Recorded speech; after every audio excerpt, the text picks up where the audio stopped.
subscribe now and press the bell icon. Never miss an update. YouTube channel study plus में, और आज आपके बीच में फिर लेके आया हूँ तीसरी वीडियो। इसमें हम बात करने वाले हैं उत्तराखंड यूके जीके की। यह तीसरी वीडियो है। इसमें हम एक्सप्लेन वीडियो मैं आपके लिए हमेशा लेके आ रहा हूँ। और ये जो वीडियो है यह तीसरी वीडियो है। दो वीडियो अगर नहीं देखी तो उसका लिंक डिस्क्रिप्शन में दिया गया है। तो चलिए शुरू करते हैं आज की इस वीडियो को। पहला प्रश्न है आज का, उत्तराखंड का सबसे छोटा जनजातीय समूह है। तो उत्तराखंड का सबसे छोटा जनजातीय समूह जो हो जाएगा वो राजी हो जाएगा। राजी के बारे में बात करें, राजी जो है यह पिथौरागढ़ जनपद में निवासरत एक जनजाति है, उत्तराखंड की 5 जनजातियों में से। और यह जनजाति जो है सबसे कम जनसंख्या वाली जनजाति भी है। ठीक है। राजी जनजातियों को बनरौत या जंगल का राजा वनरावत, ठीक है, कहते हैं। इनके घर को रत्योड़ा के नाम से जाना जाता है। राजी जनजाति की बोली को मुंडा बोली कहा जाता है। ठीक है। और हिंदू धर्म को मानते हैं। ठीक है। तो राजी जनजातियों को किरातों का वंशज माना जाता है। ठीक है। किरात जो थे, किरातों के जो वंशज थे वो अस्कोट और डोडी के आसपास रहते हैं, इसलिए क्या होता है कि इनको राजियों को उनका वंशज माना जाता है। ठीक हो गया। चलिए अगला है, तांबाखानी सुरंग स्थित है। तांबाखानी सुरंग कहाँ है? उत्तरकाशी में स्थित है। अगला प्रश्न, किस जनपद का आकार घोड़े की नाल जैसा है? तो इसका सही आंसर हो जाएगा बी, अल्मोड़ा। अगला है, गेवाड़ क्षेत्र का संबंध किस जनपद से है? तो इसका आंसर भी क्या हो जाएगा? अल्मोड़ा। ठीक है। जनपद पूछा है, यहाँ पर ध्यान देना है। जनपद पूछा है तो इसलिए अल्मोड़ा हो जाएगा। रानीखेत उसकी एक तहसील है।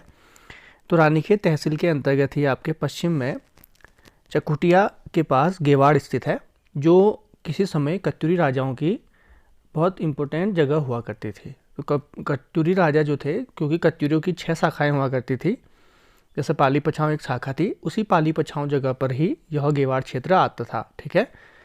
और आपने रंगीलो बैराट नाम का जगह भी सुना होगा, तो वो भी इसी के आसपास के क्षेत्र को ही कहते थे।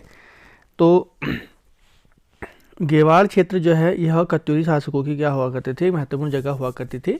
एक उपजाऊ जगह है। पश्चिमी रामगंगा जो क्षेत्र है उसके नदी है जो उसके आसपास का क्षेत्र यह है। और आपने रजुला मालुसाई की कहानी के बारे में सुना होगा, जिसमें जो मालुसाई था वो इसी क्षेत्र का रहने वाला था। ठीक है। अगला है, लठभरवा भोज जो है वो निम्नलिखित में किस जनजाति में प्रचलित है? लठभरवा भोज का संबंध थारुओं से है। एक्चुअल में थारू जनजाति के बारे में मैं पहले भी बता चुका हूँ। अगर पुरानी वीडियो देखी होंगी तो डेली ऐसी ना ऐसी आपके बीच में कुछ ना कुछ जातियाँ आती रहती हैं, तो इससे आपका बार बार रिवीजन होगा और इससे आपको फ़ायदा होगा कि वो चीज़ें आसानी से याद रहेंगी। थारू जनजाति सर्वाधिक आबादी वाली जनजाति है उत्तराखंड की, और यह खटीमा, किच्छा, नानकमत्ता और सितारगंज के 141 गाँव में निवास करती है लगभग। ठीक है। तो तराई और भाबर क्षेत्र में रहती हैं। इनको मलेरिया प्रूफ मानव की संज्ञा भी दी गई थी अंग्रेजों द्वारा। ठीक है। तो लठभरवा भोज तब कराया जाता है जब थारू में विधवा विवाह होता है, यानी कि विधवा विवाह जब थारू में कोई लड़की करती है, वो विधवा होती है, उसका विवाह कराया जाता है, तो उसका पिता क्या करता है, अपनी बिरादरी में एक भोज देता है, खाना खिलाता है, जिसको लठभरवा भोज कहते हैं। ठीक है। ऐसे कई विवाह प्रचलित हैं। ठीक है। उनमें भी हम इसमें बीच में कभी ना कभी पढ़ेंगे। ठीक है। अगला है, खुमरी राजनीतिक संस्था निम्नलिखित में से किस जनजाति से संबंधित है या किस राजनीतिक संस्था है? तो खुमरी है जौनसारी जो जनजाति है उनसे संबंधित है। ठीक है। 5 जनजातियां हैं हमारी। ठीक है। जिनको 1967 में जनजाति का दर्जा दिया गया था, जिसमें थारू, बोक्सा, जौनसारी, भोटिया और राजी हैं। ठीक है। तो जौनसारी जो है सेकंड लार्जेस्ट हमारी जनजाति है, सबसे बड़ी जनजाति, दूसरे नंबर की वो जौनसारी है। ठीक है। तो जौनसारी जो है वो जौनसार बावर में रहती हैं। जौनसारियों में एक संस्था पाई जाती है खुमरी। एक्चुअल में जो भी जनजातियाँ होती हैं इनका अपना न्याय करने का तरीका होता है। इनकी अपनी एक पंचायत होती है, जैसे हमारे वहाँ तो पंचायत सिस्टम शुरू होती है, लेकिन जनजाति में अपनी पंचायत होती है। ठीक है। तो उसको हम खुमरी कहते हैं। प्रत्येक परिवार का एक सदस्य खुमरी का सदस्य होता है, गाँव का जो प्रत्येक परिवार होता है, और खुमरी के मुखिया को ग्राम सयाणा के नाम से जानते हैं। ठीक है। खुमरी से ऊपर खत खुमरी भी होती है। ठीक है। या खत सयाणा इसको हम बोलते हैं। तो इस प्रकार से यह न्याय करने की एक संस्था है। अगला है, झूमिंग किस जनजातियों में प्रचलित है? झूमिंग जो है वो भोटिया जनजातियों में काफ़ी प्रचलित है। झूमिंग खेती जो होती है वो भोटिया जनजाति करती है। तो भोटिया जनजाति जो है अर्ध घुमंतु प्रकार की जनजाति है, जो क्या करती है, आपका 6 महीने तो नीचे को रहती है, 6 महीने ऊपर पहाड़ों में रहती है, ठीक है। और पशुचारक जनजाति है। भोटिया में कई उपजातियां हैं, जैसे कि भोटिया जनजाति में आपका जो जनजाति है जाड़ है, ऐसे करके बहुत से जनजातियां में इनके जो अलग अलग उपजातियां उपवर्ग दिए गए हैं, ठीक है। तो झूमिंग कृषि जो होती है वह भोटिया जनजाति में प्रचलित है। अगला है उत्तराखंड में अंतरिक्ष उपयोग केंद्र की स्थापना किस वर्ष से हुई, तो इसका सही आंसर हो जाएगा सन 2005। अगला है प्रसिद्ध कार्तिक स्वामी मंदिर किस पर्वत पर स्थित है, तो इसका सही आंसर हो जाएगा क्रौच पर्वत, जो आपका रुद्रप्रयाग में स्थित है, ठीक है। कार्तिक स्वामी मंदिर को वैसे उत्तराखंड में आपको देखने को नहीं मिलते हैं ज़्यादातर, एक ही मंदिर होगा ये, जहाँ तक मुझे लग रहा है एक ही मंदिर है।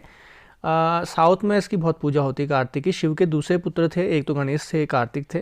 कार्तिक को साउथ में मुरुगन नाम से वहाँ पर बहुत जानते हैं, तो वो तो बहुत पूजा करते हैं इसकी साउथ वाले, ठीक है। अगला है निम्नलिखित मुस्लिम ग्रंथों में कौन सा उत्तराखंड के इतिहास का स्रोत नहीं है, तो इसका सही आंसर क्या हो जाएगा, शाहजहांनामा, इसका सही आंसर हो जाएगा।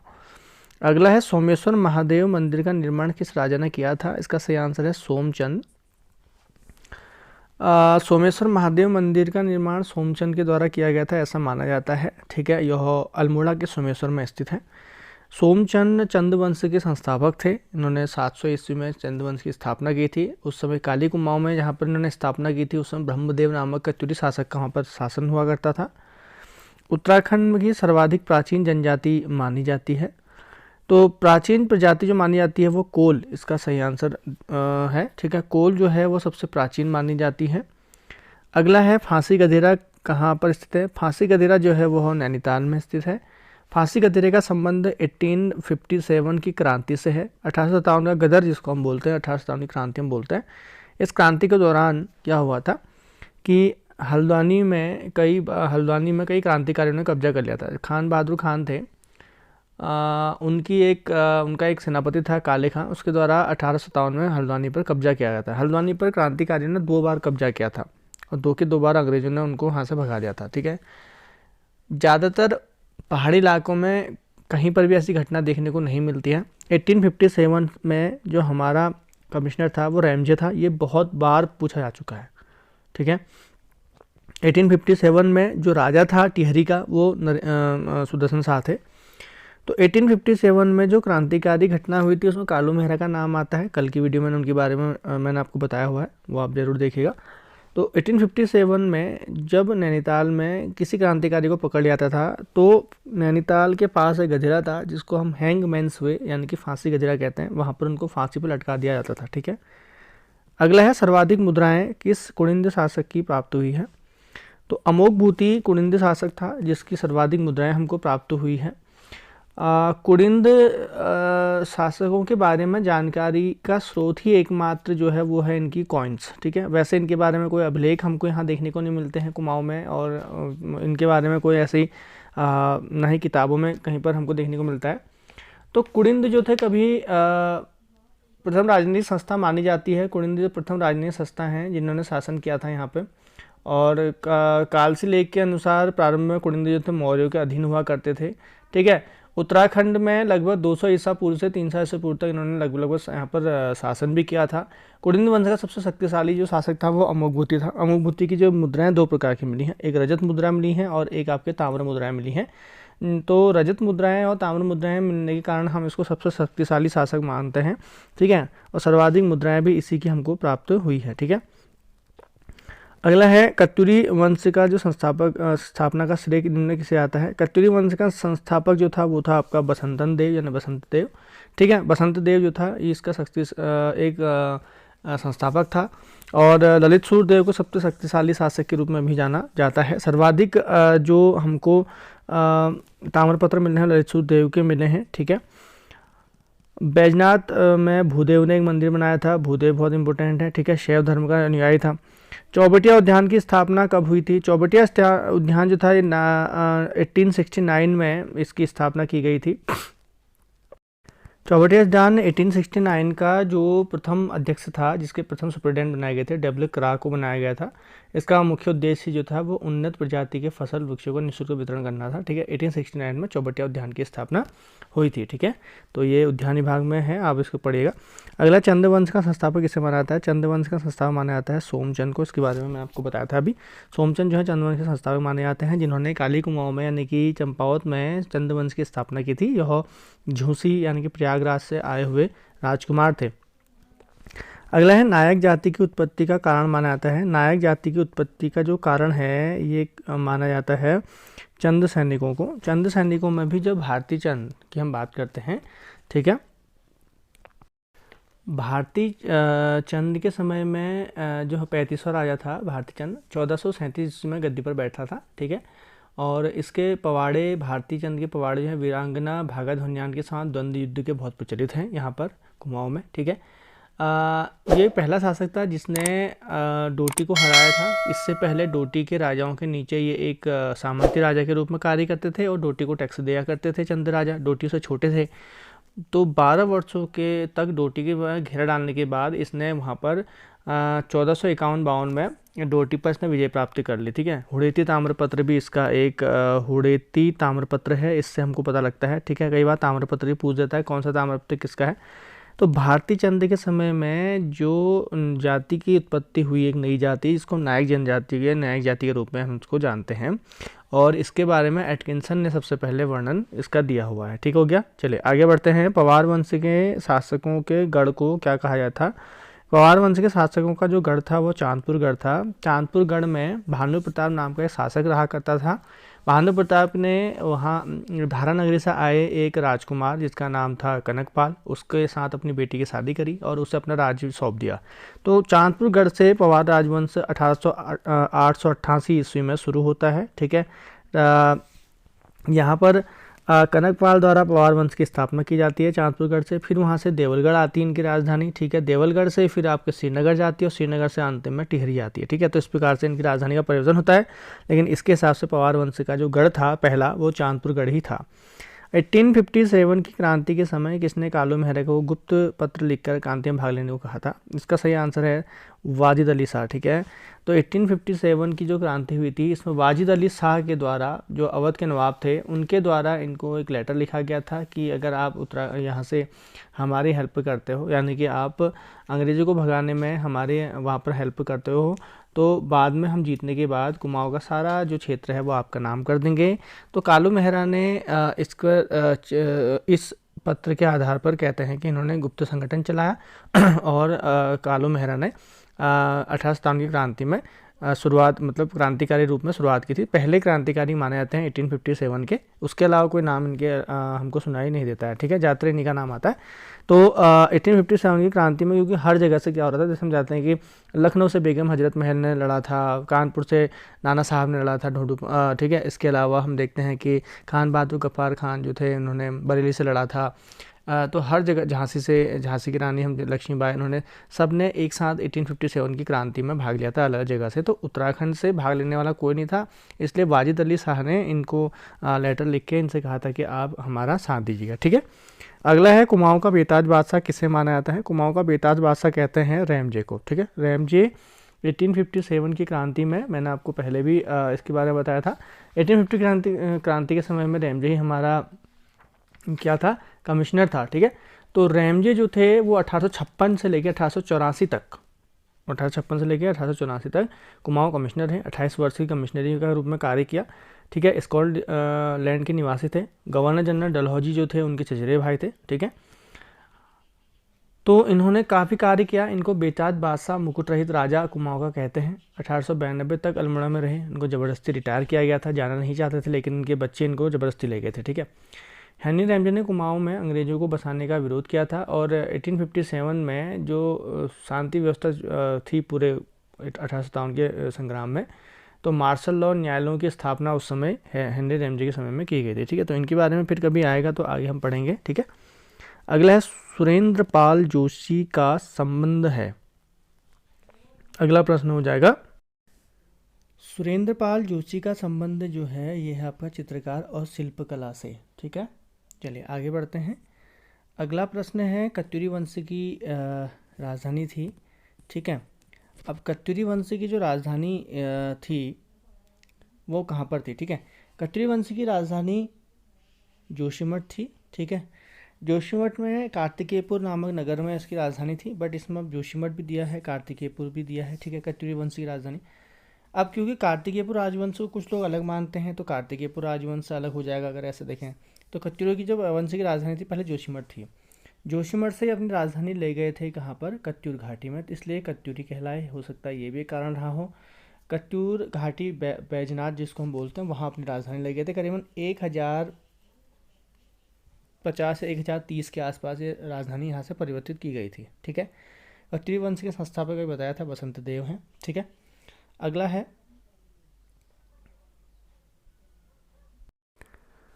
है चंद वंश की स्थापना निम्नलिखित में से कहाँ की गई थी। चंद वंश की स्थापना राजबुंगा चंपावत में की गई थी। चंपावत इसका सही आंसर है। चंद वंश की स्थापना सोमचंद ने करी। सोमचंद जब कुमाऊं आए थे तो उस समय कुमाऊं में काली कुमाऊं यानी कि चंपावत वाला इलाका, उसमें ब्रह्मदेव का शासक था। ब्रह्मदेव ने अपनी बेटी की शादी सोमचंद से की थी और कुछ 15 बीघा जमीन इनको दान में दी थी, ऐसा बजरत पांडे अपनी किताब में लिखते हैं। उसके बाद उस 15 बीघा ज़मीन में सोमचंद ने एक किला बनाया जिसको राजबुंगा किला कहते हैं। वहीं से अपनी सत्ता स्थापित करी। वहाँ से लेकर धीरे धीरे इन्होंने फिर क्या किया, अपनी सत्ता को बढ़ाया। फिर बाद में भारती चंद के समय में डोटी को हरा दिया गया। फिर डोटी को हराने के बाद धीरे धीरे संपूर्ण कुमाऊं में चंदवंश का स्थापना हो गई। इन्होंने कत्यूरों को हरा दिया, इन्होंने डोटी नेपाल के राजाओं को हरा दिया। तो इस प्रकार से संपूर्ण क्षेत्र में इनकी सत्ता हो गई थी। ठीक है, अगला है गढ़वाल का सल्ट कहा जाता है। गढ़वाल का सल्ट जो कहा जाता है गुजरू नामक एक जगह को कहा जाता है। गुजरू जो जगह है यह स्थित है सल्ट से थोड़ा सा ऊपर, यानी कि पौड़ी गढ़वाल में पड़ता है। ये सल्ट से थोड़ा सा ऊपर पड़ता है, यानी गढ़वाल क्षेत्र में पड़ता है, पौड़ी में पड़ता है। गुजरू में सन 1930 में राम प्रसाद नौटियाल नाम के व्यक्ति थे, रिटायर होकर आए थे। उन्होंने यहाँ से शुरुआत की थी और 1942 में यानी कि 1942 के भारत छोड़ो आंदोलन में यहाँ पर यह जो स्वयं सेवक थे या हम कहें कि क्रांतिकारियों का एक अड्डा हो गया था, गढ़ हो गया था। गुजरू में आंदोलन बहुत तेज़ी से यहाँ पर फैला था, तो इसलिए इसको बारदोली के नाम से यानी कि सल्ट। कुमाऊं का जिम कार्बेट, कुमाऊं का जिम कार्बेट किसे कहा जाता है। कुमाऊं का जिम कार्बेट ठाकुर दत्त जोशी को कहा जाता है। जैसे शिकारी हैं ये भी, इन्होंने बहुत से आदमखोर बाघों का शिकार किया है। अगला है अंगाली मठ कहाँ है। ठीक है, अंगाली मठ जो है यह टिहरी में स्थित है, कई बार पूछा भी जा चुका है। अगला है उत्तराखंड में योग नगरी कहा जाता है। योग नगरी ऋषिकेश को कहा जाता है। ठीक है, भारत सरकार ने 21 जून को योग दिवस के रूप में मनाए जाने की शुरुआत करी है, तो 21 जून को हम योग दिवस के रूप में मनाते हैं। अगला है उत्तराखंड में स्पोर्ट्स कॉलेज स्थित है। उत्तराखंड स्पोर्ट्स कॉलेज जो स्थित है राज्य में वो देहरादून में है। ठीक है, अगला है उत्तराखंड में खाद्य सुरक्षा योजना किस नेता की जयंती पर शुरू की गई थी, तो इसका सही आंसर हो जाएगा महात्मा गांधी की जयंती पर 2 अक्टूबर को इसको शुरू किया गया था। अगला है उत्तराखंड में प्रसिद्ध धारी देवी मंदिर में पूजा होती है, तो यह होती है काली माता की पूजा। धारी देवी मंदिर जो है अलकनंदा नदी के तट पर बसा हुआ है। ठीक है, और पौड़ी गढ़वाल में है। तो धारी देवी मंदिर में जो अलकनंदा के तट पर बसा हुआ है, यहाँ पर एक मूर्ति है जो काले रंग की है, काली माता की मूर्ति मानी जाती है।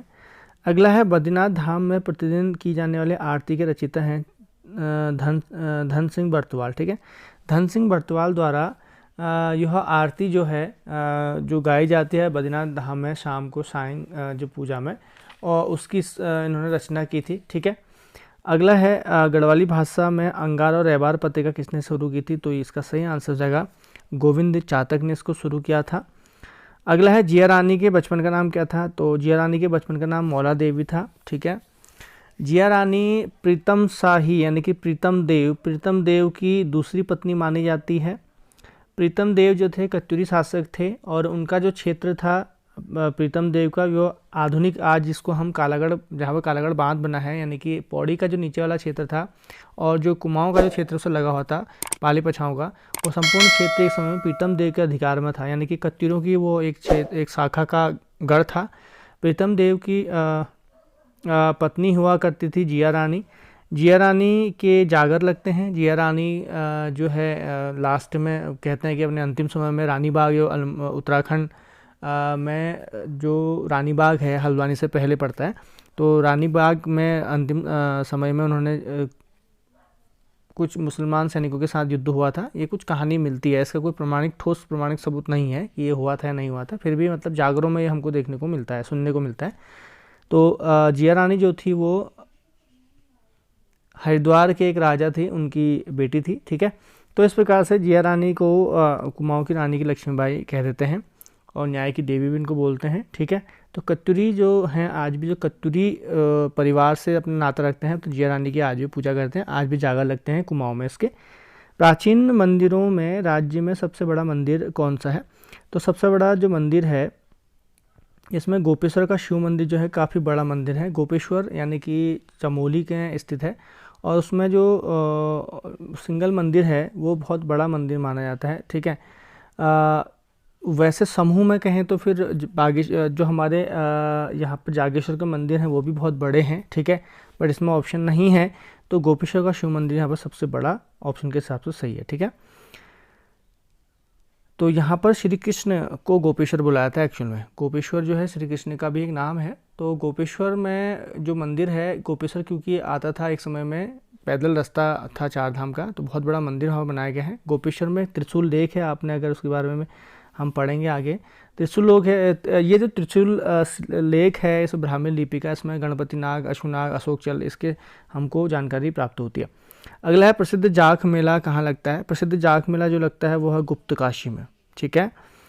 अगला है रुधिर कुंड किस जनपद में है? तो रुधिर कुंड जो है, रुधिर कुंड स्थित है रुद्रप्रयाग में, ठीक है। रुद्रप्रयाग में जो बाबा केदारनाथ हैं उनके आसपास यह कुंड स्थित है, ठीक है। तीनगढ़ नामक स्थान कहाँ पर स्थित है? तो इसका सही आंसर होगा नरेंद्र नगर, ठीक है। नरेंद्र नगर में है तीनगढ़ नामक स्थान, नरेंद्र नगर टिहरी में है, ठीक है। अभी G20 की यहाँ पर समिट होने वाला है, G20 समिट, और शुरू होने वाला है नरेंद्र नगर में, ठीक है। अगला है राम पादुका मंदिर कहाँ स्थित है? राम पादुका मंदिर जो है वो अल्मोड़ा में स्थित है। अल्मोड़ा में एक जगह है मल्ला महल, ठीक है। मल्ला महल जो एक जगह है जिसको रुद्रचंद ने बनाया था, ठीक है। रुद्रचंद ने बनाया था, परीक्षावाणी में आप देखोगे तो कल्याण चंद के द्वारा बनाया गया उसमें लिखा हुआ है, बट अगर आप एटकिंसन की किताब में देखते हो तो वो कहते हैं कि मल्ला महल रुद्रचंद ने बनाया था। 1890 के आसपास वहाँ पर एक मंदिर का निर्माण भी रुद्रचंद ने किया था। जब रुद्रचंद अकबर से मिलने के लिए गया था, लाहौर में उनकी भेंट हुई थी, तो उसके बाद जब वो वापस आया तो उसने एक तो रुद्रपुर नामक नगर बसाया, रुद्रपुर, ठीक है, तराई में, और उसके बाद उसने फिर एक मल्ला महल का किला बनाया था, ठीक है। मल्ला महल का किला बनाया, उसमें एक मंदिर बनाया, रामशिला मंदिर इसको हम बोलते हैं। उस रामशिला मंदिर में राम के चरण पादुकाएँ हैं ऐसा माना जाता है, ठीक है। और प्रारंभ में नंदा देवी जो हुआ करती थी वो उसी मंदिर में स्थापित थी। बाद में ट्रेल महोदय ने नंदा देवी को आधुनिक नंदा देवी मंदिर अल्मोड़ा में स्थापित किया था, ठीक है। तो दोस्तों यहाँ थी आज की प्रश्न जिसमें हमने 40 प्रश्नों का यहाँ पर संकलन किया था। अगर आपको वीडियो अच्छी लगी हो तो आप इसको ज़रूर शेयर कीजिएगा, लाइक कीजिएगा, सब्सक्राइब कीजिएगा। मैं इसी सीरीज़ को आगे कंटिन्यू रखूँगा।